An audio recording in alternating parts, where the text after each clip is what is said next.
The Jews petitioned the Sultan, we had printing presses in Andalusia.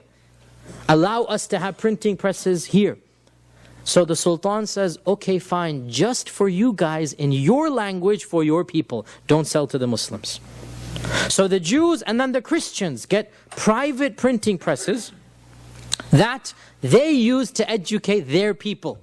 And it is not a coincidence that in Ottoman lands, the most educated bureaucratic class were Jews and Christians.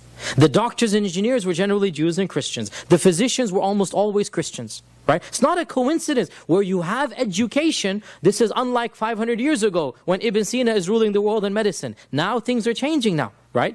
And the average Jew or Christian is way upper middle class because they have the education, they have the scientific background that is being deprived of Muslims. It is because of this ban that the first books printed in Arabic, the first Qur'ans printed, were not printed in Muslim lands. The first Qur'ans ever printed were printed by non-Muslims for non-Muslims. Because the Muslims refused to get involved in printing presses. And the first printed copy of the Qur'an, 1537, Venice, Italy. Venice, once again, Italy. And by the way, Italy is the founder or is the bastion of the Renaissance, mainly because of the Muslim influence on Italy. Right?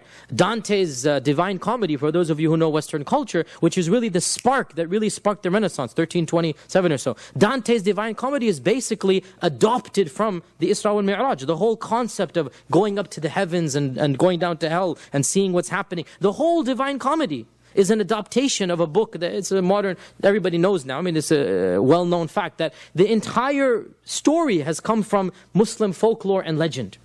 And many other things can be shown to have a direct impact. However, truth be told, they took these kernels from the Muslims and then they allowed these kernels to grow and flourish. It is not fair to say that the Muslims are completely responsible for Renaissance. It is true to say they sparked it. It is true to say they sparked it. They allowed these sparks to come, but the geniusness cannot be denied. The Europeans did a lot to take from the Muslims and then take it to a different level.